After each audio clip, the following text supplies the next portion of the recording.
So, ayan, hello, magandang araw mga kasari. Ayan, today is delivery time, no? Ayan, medyo makalat ngayon yung aming sari-sari store dahil po dito sa ating mga deliveries, okay? Magiging full stock na naman yung ating tindahan, ating sari-sari store. So, ayan, tulad po dito, ito pong box na to is North Sinigang from Sansan Marketing Company. Ayan, ito po yung kanilang items, yung mga North Sinigang, surf fabricon, tapos surf powder na sa ilalim, tapos meron dito silang shampoo. Ayan, dito po yan sa Sansan Marketing. Ayan, dito ko po ino-order yung aking mga paninda ng Rexona, Sunsilk shampoo, tapos sa kanila rin po yung cream silk, pero hindi tayo naka-order kasi marami pa po tayong stocks. Okay, diba natin? Ayan, no? Tapos ayan, mga Nor cubes. Okay. At nasa ibaba naman po yung mga surf powder. Ayan, yung binayaran po natin dito ngayon is worth 961 pesos. Okay, ito na yung items na yon. Yung worth, worth almost mag-1,000 pesos na, na puhunan or bayarin na pang paninda. Ito na yon. Sa maliit na box na to, worth 1,000 pesos po. No, nandito lahat nagkasya. Yun na ba talaga ang panahon ngayon? Sa worth 1,000 pesos, ito na lang po yung ating mabibili. Nagkakasya na po sa maliit na box. Paano pa sa mga susunod na taon, no? Baka katiting na lang po yung ating 1,000 pesos. And ito naman pong itong isang box na to, Nestle. Yan, Nestle Company. Nestle naman po. Yung iba ay nailagay ko na doon. Ayan, nailagay ko na po dito, naisabit ko na po dito itong creamy white na Nescafe. Ayan, kasi marami na po naghahanap yan at medyo naubusan po tayo yan. Okay? Ayan, no? Tapos ang natitira na lang po dito ay yung Burr brand na 135 grams at yung Swak. No, at saka yung Chucky na sa ilalim po. At meron din pong Magic Sarap. Ayan, Nestle product po ang mga ito, mga kasari. Ayan, balik tayo, no? Dito po sa ahente ko ng Nestle product. Ayan, dito pong Magic Sarap. 5 packs lang po yung aking kinuha.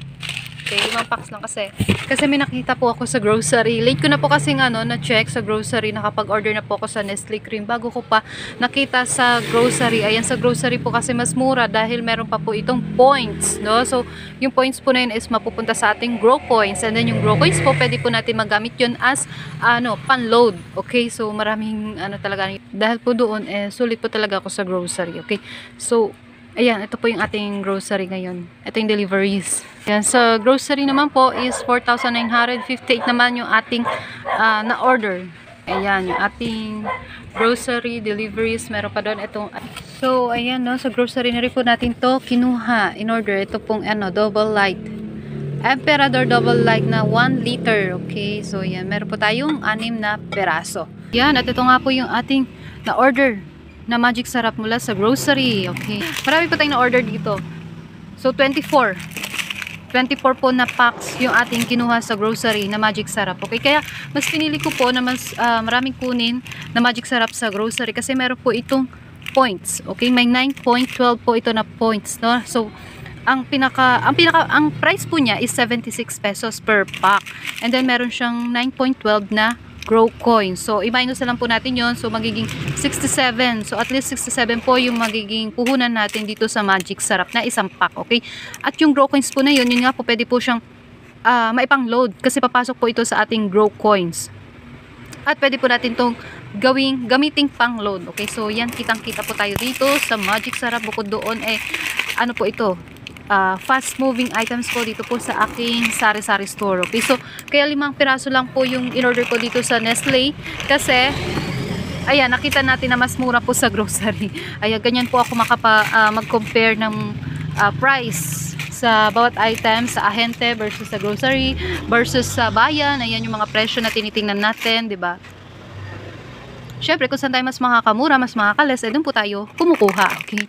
Ayan, meron din tayong ganito. Kumuha rin tayo sa grocery nito kasi naubusan na rin po tayo. And then, meron pa po tayong, Chucky. Kung napansin nyo po, meron na po tayong nakuhang Chucky dito po sa Nestle. Ayan, kasi late ko na nakapag-order na ako sa Nestle bago ko pa nakita sa grocery na mas mura pala sa grocery. Ayan, kaya kumuha pa rin ako ng Chucky dito kasi yung Chucky po na ito is fast moving din po dito po sa aking sari-sari store. Kaya ayan, kumuha pa rin tayo dito kahit meron na po dito sa Nestle, no? Tsaka mas mura dito sa grocery. Kasi dito sa grocery, ang presyo po ng Chucky na 110 ml pack of 10 is 114.95 pesos. Dito po naman po sa Nestle items. Sa Nestle company, yung ahente ko. Ang isang pack po na 110 ml is 116.82 pesos. Okay, so yan, kitang-kita natin yung difference, 'di ba? Kung saan yung mas mura. Ahente na to pero mas mura pa rin doon sa grocery. Kaya, ayan, depende talaga yan. Kaya i-double check natin yung mga price. Okay? October to? 31, 2025 yung expiration date. And then dito is September 30, 2025. So, okay na rin. Unahin natin to. Kung yung maunang ma-expire, yun yung unahin nating ibenta para maiwasan yung maabutan na expiration date. So, ayan. At minsan po talaga nakakataranta kapag sabay-sabay yung mga ahente na dumarating, yung mga delivery sabay-sabay nakakataranta. Tapos meron pang mga bumibili, so tayo lang mag-isa dito sa ating sari-sari store, so tayo lang lahat gumagawa. Nakakataranta kapag sabay-sabay. Okay, ayan, dumating na nga rin po yung ating ahente ng Red Horse. Simula pa nung ang tagal nila bago dumating. After New Year, after Pasko at New Year, ayan, ngayon lang po sila ulit nag-deliver. No, naubusan po tayo ng stocks niyan.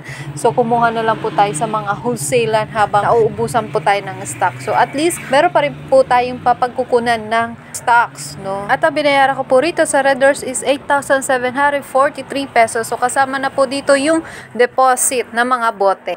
Ayan, ito po yung ating deliveries for today na worth 15,000 pesos. Ipinamili lang din po natin yun na pagbentahan natin ng Pasko at bagong taon. Ayan, ikot-ikot lang po sa tindahan ng ating pera, ang ating ipinuhunan. Ayan, so hanggang dito na lamang po. Thank you for watching. See you in my next video. Bye-bye. Happy selling. God bless.